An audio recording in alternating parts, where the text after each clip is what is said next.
और जलदाय विभाग में फर्जी डिग्री से नौकरी एक बड़ा सवाल बना हुआ है। वागड़ क्षेत्र में कनिष्ठ अभियंता का पूरा मामला है और मामले की भनक लगने पर जेईएन ने इस्तीफा पेश किया। चीफ इंजीनियर दिनेश गोयल मामले को दबाने में जुटे हुए हैं। पूरे घटनाक्रम पर चुप्पी साध रखी है दिनेश गोयल ने।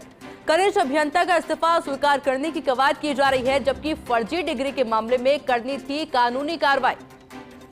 मेरे साथ एसोसिएट एडिटर नरेश शर्मा जुड़ चुके हैं।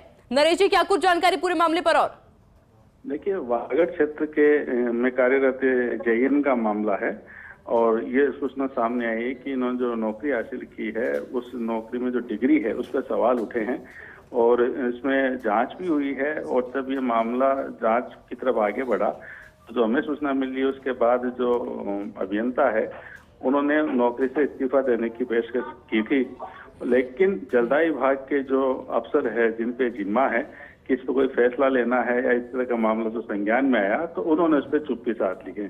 जो चीफ इंजीनियर है एडमिन दिनेश गोयल, उनसे हम लगातार 2 दिन से संपर्क करने की कोशिश कर रहे हैं कि पूरे घटनाक्रम पे या पूरे मामले पे जलदाय विभाग ने क्या एक्शन लिया है, क्या इस्तीफा है वो स्वीकार हो रहा है या फिर कोई और कार्रवाई हो रही है। तो उन्होंने बिल्कुल इस मामले को दबाने की कोशिश में जुटे हैं और भी जो अफसर है वो इस पर चुप्पी साधे हैं। देखिए, होना तो ये चाहिए कि अगर इस तरह फर्जी डिग्री से नौकरी लेने का मामला सामने आता है, जलदाय विभाग के अधिकारियों संज्ञान में आता है, तो बजाय इस्तीफा स्वीकार करने के मुकदमा दर्ज होना चाहिए, क्योंकि अगर फर्जी तरीके से कोई नौकरी लेता है तो ये मुकदमा बनता है, कार्रवाई होनी चाहिए।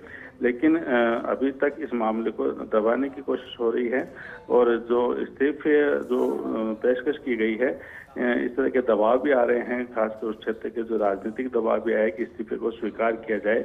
तो जलदाय विभाग के जो अधिकारी जो जल भवन में बैठते हैं क्या इस्तीफा स्वीकार करेंगे या फिर अगर इस तरह का मामला संज्ञान में आया है, क्योंकि वहाँ के जो एक्सीएन है उस क्षेत्र के, ये सूचना हमें जो मिली है कि एक्सीएन ने पूरी जो डिटेल रिपोर्ट है वो लिख के दी है कि किस तरह ये मामला था, किस तरह से जो फर्जीवाड़ा हुआ है और किस तरह की कार्रवाई होनी चाहिए। लेकिन फैसला जो है वो जल भवन, जो कि जलदाय विभाग का हेडक्वार्टर है, उसमें बैठे जो चीफ इंजीनियर है उनको करना है।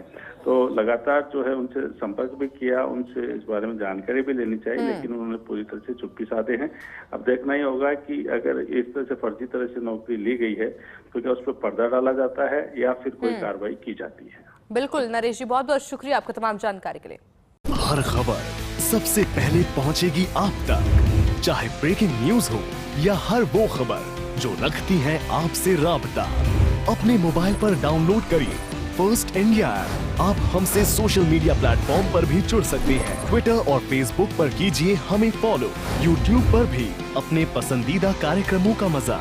हमारी वेबसाइट पर करिए विजिट और जानिए वो तमाम खबरें जो आपको रखती है सबसे पहले सबसे आगे।